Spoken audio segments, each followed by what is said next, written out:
Hey guys, it's Dan with Philosophical Fishing. I hope you're doing well today. I hope your healing journeys are going well.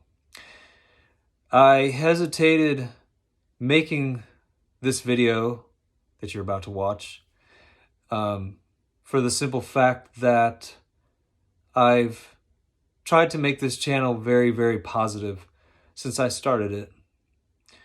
And my only intention and my only aim has been to be helpful, to make videos that inspire you to keep going on your healing journey, and to also identify with you guys, because as somebody who's walked this path of coming off of benzos and of being on benzos for a long time, I have the personal experience to know what it's like, to take benzos for a very long time. I took them for 13 years, and then to come off them, as I did, very abruptly, which is never recommended.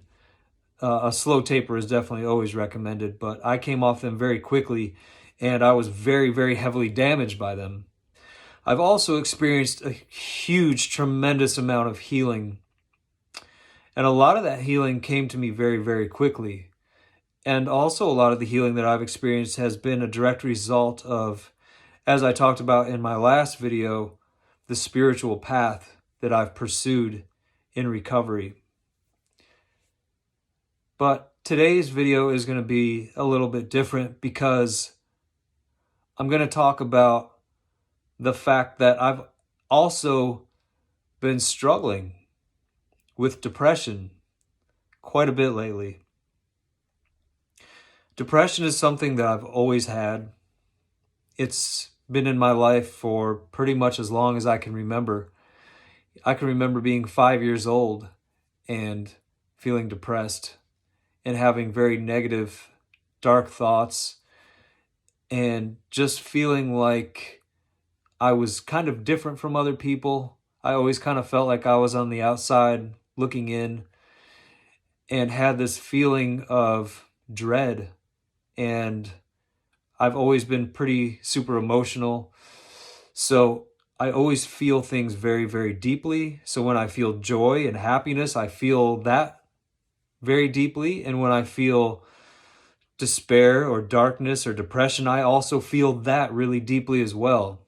And so navigating the emotional landscape of being off of all meds, being off of all drugs, being clean and free from alcohol, pills, any addictive substances, it's been at times challenging to keep emotional stability.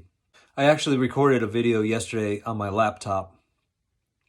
I was feeling really, really down yesterday. And I made about a 20-minute video that actually wouldn't save on my laptop because there wasn't enough memory, and maybe that's for the better. So I'm just kind of re-recording this video today for you guys.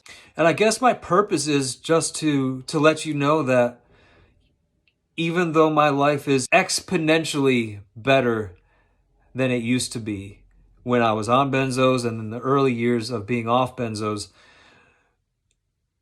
I still have challenges once in a while that show me there's still room inside of me for more healing. And simply because I have experienced so much healing, I want you to know that it's okay to still find things in yourself that are still broken inside. And there's nothing wrong with you if you've come on this healing journey and you feel like you've gotten so much better, to still find that there's things inside of you that still are troubling and that still cause you emotional distress. There's nothing wrong with you, and there's nothing wrong with that. I think that people like me, and probably a lot of you too, we tend to be really, really hard on ourselves unnecessarily. And I think that we need to really step back and give ourselves a break and realize that our bodies and our brains and our nervous systems have gone through so much, and there's so much damage that's been done to us, that now we're trying to piece our lives back together, and we're trying to go through life with a new purpose, new meaning, and trying to go in new healthy directions. And to find out that sometimes you're still going to stumble and you're still going to fall into anxiety or fall into depression or negative thinking or maybe even some unhealthy lifestyle habits, it's okay. It's not worth beating yourself up over it and saying, oh my God, there's something completely wrong with me and I thought I was doing so much better and now I feel like I'm knocked back 10 paces. It's okay to stumble onto those things and realize that this is all just part of the healing process. And furthermore, what I want to say about the pretty intense depression that I've been experiencing over the past, on and off really, probably the last 6 months or so, is that I've learned to just sit with the uncomfortability instead of running from it and instead of trying to medicate it. I've learned to somehow accept it on a very deep level and realize that even though I'm experiencing the depression, this depression isn't me. It's not mine. It's passing through me and it's probably here to teach me something, but it's not mine. I don't have to grab a hold of the depression and the negative thoughts and the negative thinking and grab onto it and hold it and think about it and try to wrestle with it and explain somehow why it's here, why this is happening to me, what's it trying to show me, what am I supposed to learn from this, why is this happening? And I used to really get so absorbed trying to figure out what happened to cause me to be depressed. And I just don't do that anymore. I'm just so sick of playing that game. More often now, I can just laugh at it and just go, okay, here it is again. And every time I get hit with a depression, it feels like it's going to be here forever. And it's not. It always leaves. But when you're in the middle of it, it feels like this is never going to let up. It's never going to go away.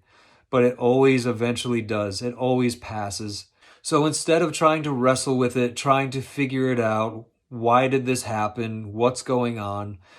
And trying to figure out my entire life all at once, I've learned to just take a deep breath, let it be there, and accept it for what it is, accept that it's here, and accept that this is all part of it. There's a reason that it's here, and the fact that it's here is okay. And maybe even the fact that it's here is perfect. Maybe it's supposed to be here. Maybe it's trying to show me something. Maybe it's trying to tell me something. Maybe it's trying to push me in a different direction or just push me forward or trying to open different doors for me. I don't know, but I'm open to the possibility that when the darkness comes and when the sadness comes, when the depression comes, when the anxiety feels heavy, I'm open to the thought that it's here to try to expose something that's deep rooted in me that I haven't acknowledged. It's trying to be seen. It's trying to work itself out in me. And the worst thing I can do is try to push it down, try to ignore it, try to medicate it, try to act like it's not there. But instead, try to embrace it. Try to incorporate it into who I am as a being and say, this is here, it's passing through me, it's going through my body, it's here to show me something potentially, maybe not, but I'm just here to embrace it. I'm here to accept it as a guest that's here in my body and then it's going to leave at some point. That's how I look at it, and that really, really helps me. And so I mentioned that I've really been struggling on and off with depression and anxiety on and off for the last 6 months. Definitely not every day. I've had some very, very wonderful, beautiful days in the past 6 months. But what happened was in June of this past year, I moved from Florida to North Carolina, where I live now. And it brought up unexpected things in me, which I didn't even realize were still in me. I went into full panic, fight or flight mode. My nervous system was completely dysregulated.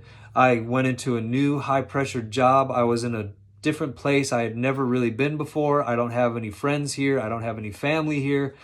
And so everything was completely unfamiliar to me. And I really just freaked out and I panicked.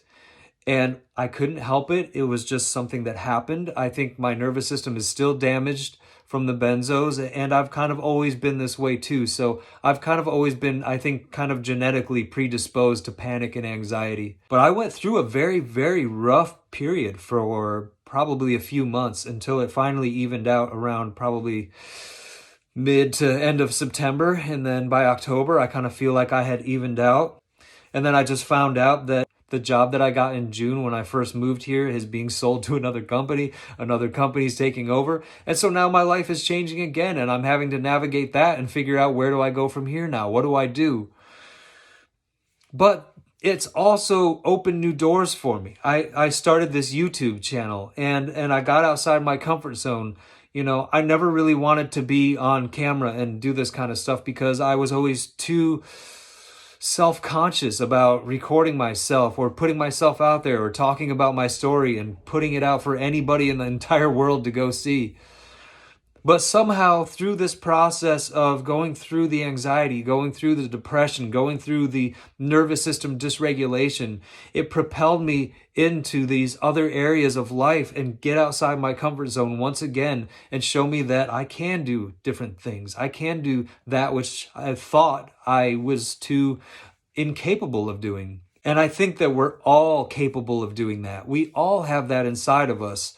We spend so long and so much time on these benzos and these drugs that we just get thwarted and our spirits just get dwindled and our spirits get dull and the light starts to go out of us until we finally start to realize slowly over time, and especially working a spiritual path, that there is so much inside of all of us that wants to come out and that wants to participate in the world and wants to be who we truly are. And sometimes for me, it takes something to push me because I like to get too comfortable. I like routine. I like predictability. I like kind of generally knowing how my day is going to go. And I also realize intellectually that that's not how life is. Life is unpredictable.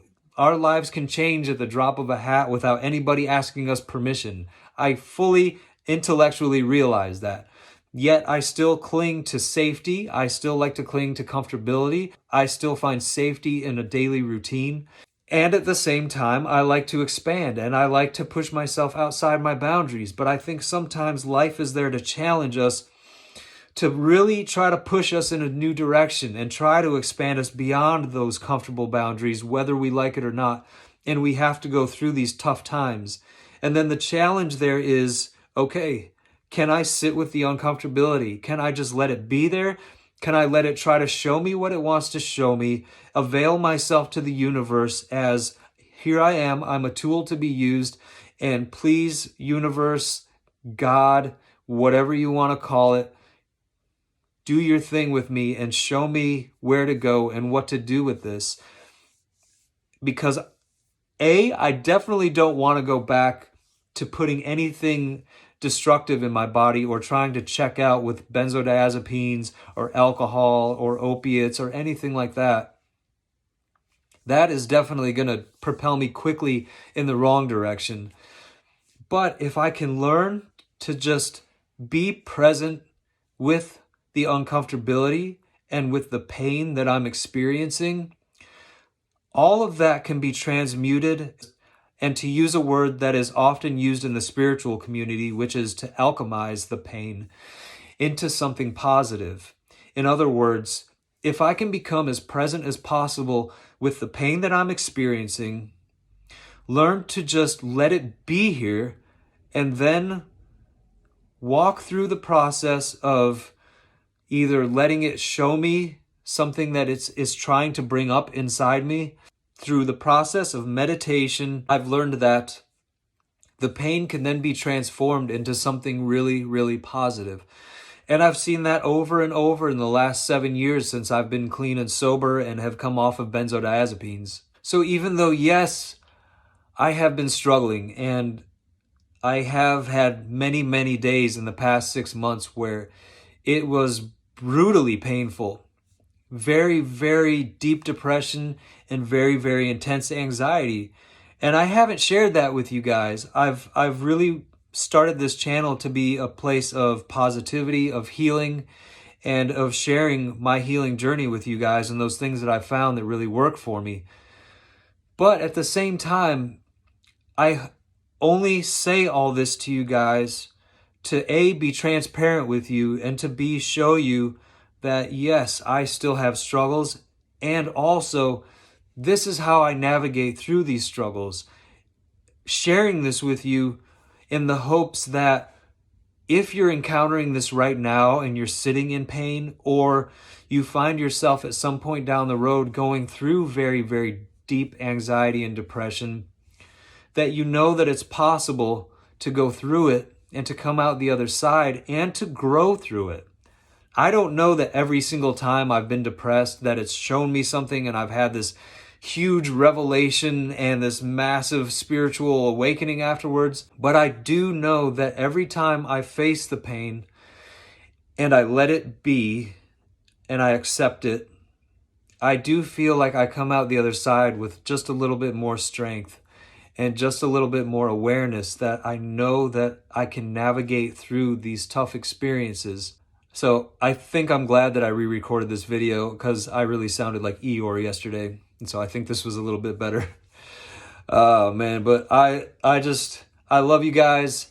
I actually have really started to enjoy making these videos and making this channel. I love all your guys' comments and all your guys' responses. If you guys have an idea for another video, just go ahead and drop a comment. I try to always read all your guys' comments as much as I can. And since I've had more free time lately, I've tried to make a lot more videos. And I'll try to make these videos as often as I can. As I always say, as long as they're helping people, I'm going to keep making these videos. So let me know how you're doing. Let me know if you guys have any ideas about future videos. And I love you guys. And as always, I wish you lots and lots of healing.